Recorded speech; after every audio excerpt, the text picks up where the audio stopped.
Algebra I 8.3b, I'm going to explain how to use the multiplication property with the addition method for a system of equations.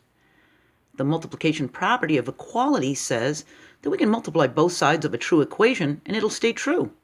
If we have 2 times 3 is 6, we can multiply the 2 times 3 times 2, and we can multiply the other side of the equal sign with 6 times 2, and then both sides will be 12. Well, sometimes, especially when dealing with two addition equations in a system of equations, using the multiplication property of equality before using the addition method will make it easier to solve a system of equations. And the multiplication property will help us eliminate with zero pairs from the equation, making it easier to solve. So, in order for the multiplication property of equality to work, we must remember to multiply every term by the number, not just one side of the equal sign, not both sides of the equal sign, every term of the entire thing. And we can multiply all the terms by a -1 for one equation to make it easier to do elimination and make zero pairs. That's if both equations have a plus sign. So look at these two equations down here at the bottom. We have 5x plus 3y equals 22, and we have 5x plus 6y equals 34. They both have a plus. Well, we could have eliminated this 5x from this positive 5x if this were negative. And we can make it negative by multiplying every single term of this equation by a -1. And that makes this a -5x minus 6y minus 34. Now, if we add both equations, this one and this one, using the addition method, now we have a positive 5x and a -5x, and they cancel each other out, don't they? Now we can do 3y minus 6y. That gives us a -3y, and 22 take away 34 is a -12. We just divide each side of the equal sign by this -3 coefficient. That's identity property, right? We get an invisible 1, and because these are two negatives, it's a positive y. And a -12 divided by a -3 gives us a positive 4. Now, we know that y equals 4. And this new equation is called a linear combination of the original equations. See? We simplified it to y equals 4. Now we can substitute 4 for the y into the first equation, the 5x plus 3y equals 22. We put 4 for y. So we have 5x plus 3 times 4. That's 5x plus 12. Now, all we have to do is subtract 12 from each side of this equation to create a zero pair and eliminate this. And we end up with 5x is equal to 10, because 22 minus 12 is 10. Now, we divide each side of the equal sign by the coefficient 5. That's the identity property again. That's our buddy, the invisible 1. And 10 divided by 5 is 2, so we know that x is equal to 2. And our solution is x is 2, y is 4.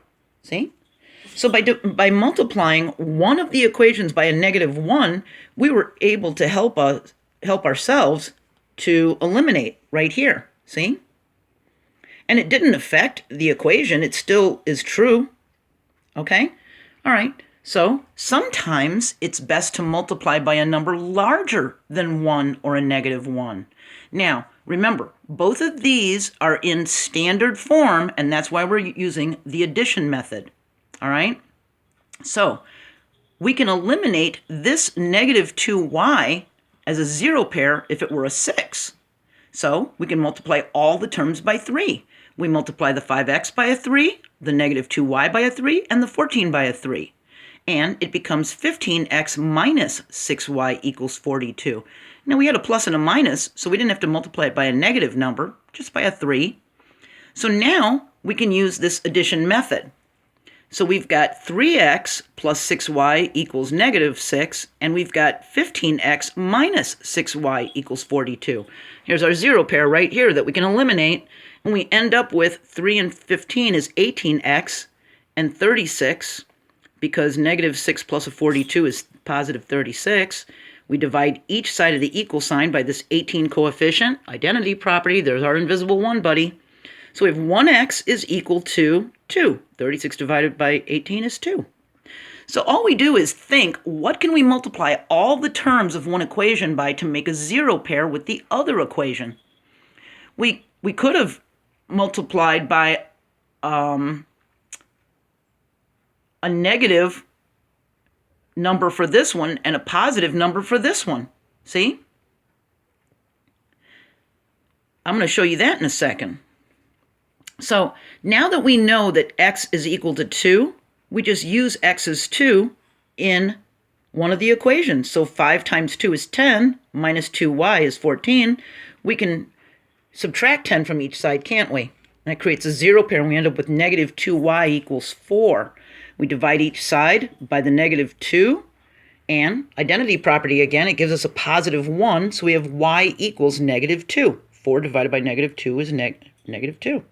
Our solution is x is 2 and y is negative 2. And we can plug it in and see if it works to check it, okay? Because you have to remember to check. Make sure you didn't make any mistakes, okay? So now I'm going to show you about multiplying both equations, all right? This is what I was talking about before. So not only are they both positive, which causes a problem because we can't do elimination, but they don't have anything that is similar to eliminate. So if we multiply the first equation by a positive 5 and the second equation by a negative 3, we can make these x term right here meet at 15. Multiplying all the terms by a positive 5, we get 15x plus 25y equals 150. Now, if we multiply this one by a negative 3, all the terms, we get negative 15x minus 24y equals a negative 147. And now we can eliminate these x values here, can't we? Positive 15x and negative 15x make a zero pair. Then a positive 25y take away a negative 24y gives us a 1y. And 150 take away 147 is 3, so we know y is 3. And we can plug that in to one of the equations and solve for x, couldn't we? So not only can we multiply one of the equations by a negative number to create a zero pair, but we can multiply one of the equations by a larger number to help us create a zero pair, or we can multiply both equations by two different numbers to create a zero pair. Okay? So our next video, 8.3c, we're still talking about systems of equations, and I'm going to show you how to clear away fractions. And if you want a link to using substitution for a word problem or how to do this addition method, that was our previous video, or how to do solutions by graphing or substitution and substituting for a variable, all those links are going to be in this description. And I'm going to put a link to the grade 8 math systems of equation playlist that I've made, because that's all Algebra 1, and the examples are a little bit different. And if you're really having trouble, watching both sets of videos are really going to help you, okay? So I know that this can be very confusing. Just take it step by step. You can't climb Mount Everest in one big hop. It's all little steps, and then you make it to the top, all right? I'll see you next video. Bye.